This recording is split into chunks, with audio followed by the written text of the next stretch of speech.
Hi friends, मैं नाम सूर्या है और आप देख रहे हैं बॉलीवुड क्रेजीज। अब कहीं ना कहीं शिवाय और ऐदिल है मुश्किल के 10 दिन पूरे हो चुके हैं। और 10 दिन मतलब एक काफ़ी पहला वीक गुजार दिया है फिल्म ने, और सेकेंड वीकेंड भी गुजार दिया है। और अगर इसके कलेक्शन की बात करें तो इसका collection neck to neck collection था, यानी कि फिल्म एक कांटे की टक्कर के हिसाब से दोनों फिल्में आगे बढ़ रही थी। कहीं ना कहीं ऐदिल है मुश्किल अभी भी आगे है, लेकिन शिवाय ने कुछ ऐसे कलेक्शन किए हैं कुछ मतलब ये फर्स्ट से लेकर 10 दिनों में, जिससे ये साबित ज़रूर हुआ है कि लॉन्ग टर्म के हिसाब से शिवाय अभी भी ऐदिल है मुश्किल पर भारी पड़ सकती है। पहले वीक में कहीं कलेक्शन की अगर बात करें तो ऐदिल है मुश्किल ने करीबन करीबन कुछ 75 करोड़ तक की कमाई की थी, और 75 से यानी कि 80 करोड़ तक की कमाई की थी। वहीं शिवाय कुछ 70 करोड़ तक सीमित रह गई थी।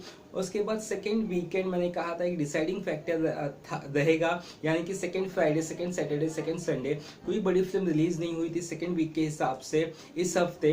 तो उस हिसाब से जो कलेक्शन था वो दोनों फिल्मों का अच्छा होने वाला था, ये हमें पता था। और जो कलेक्शन आया है उसके बारे में बता देता हूँ।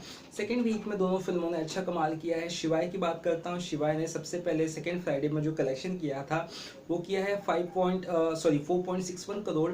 उसके बाद सैटरडे को कलेक्शन किया था 5.40 करोड़। और जो संडे का कलेक्शन अब आया है 10वें दिन का, वो आया है 7.08 करोड़। और इसके साथ ही शिवाय का टोटल होता है 87.50 करोड़। अब बात करते हैं ऐदिल है मुश्किल की। ऐदिल है मुश्किल का जो फ्राइडे का कलेक्शन था वो शिवाय से कम था, वो था करीबन करीबन 4.56 करोड़। उसके बाद जो सैटरडे का कलेक्शन आया था फिल्म का वो था 5.85 करोड़। और उसके बाद जो संडे का कलेक्शन अब आया है, संडे का कलेक्शन आया है 6.55 करोड़। तो इसके साथ ही फिल्म का जो टोटल हुआ है ऐदिल है मुश्किल का वो हुआ है 97.15 करोड़। आपने अगर 10वें दिन के कलेक्शन पर भी ध्यान दिया होगा तो 10वें दिन के कलेक्शन में शिवाय ने बाजी मारी है। शिवाय ने 7.08 करोड़ कमाए हैं। वहीं ऐदिल है मुश्किल की अगर कमाई की बात करें तो उसने सिर्फ 6.55 करोड़ कमाए, यानी कि 50 से 55 लाख कम कमाए हैं ऐदिल है मुश्किल ने 10वें दिन पर। तो ये दो बार हमने देखा कि शिवाय ने ऐदिल है मुश्किल से ज़्यादा का कलेक्शन किया है। एक तो 8वें दिन में देखा, एक तो 10वें दिन में देखा।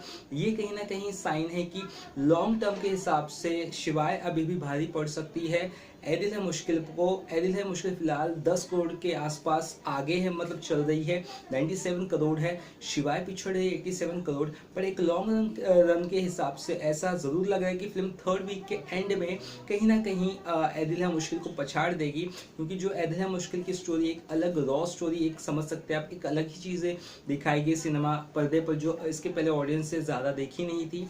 वहीं ऐदिल है मुश्किल की एक ही चीज़ जो लोगों को खटकी है वो ये कि कहीं कहीं हद तक जो स्टोरी है करण जौहर की पुरानी फिल्मों से थोड़ी बहुत इंस्पायर्ड है। बट ओवरऑल ऐदिल है मुश्किल अच्छी है। बट कहीं ना कहीं जो एक रॉनेस की बात होती है, एक न्यू फैक्टर की बात होती है, उस हिसाब से शिवाय भारी पड़ रही है अभी तक। और शिवाय के साथ जो ऑडियंस का सपोर्ट है वो बहुत ज़्यादा नज़र आ रहा है। इसीलिए दोनों फिल्में, शिवाय भी और ऐदिल है मुश्किल भी, दोनों ही एक स्ट्रॉन्ग पोजीशन पे बनी हुई है। और दोनों ही 100 करोड़ क्लब में बस पहुंच ही जाने वाली। ऐदिल है मुश्किल यानी 11वें दिन में पहुंच जाएगी, और मुझे जहां तक लग रहा है कि 13वें दिन में शिवाय भी 100 करोड़ का आंकड़ा पार कर लेगी। और दोनों का जो अभी तक का ओवरऑल रन मुझे समझ में आ रहा है, यानी कि जो लाइफ टाइम कलेक्शन मुझे समझ में आ रहा है, वो करीबन करीबन आई थिंक 130 से 35 करोड़ आराम से जा सकती है दोनों फिल्में।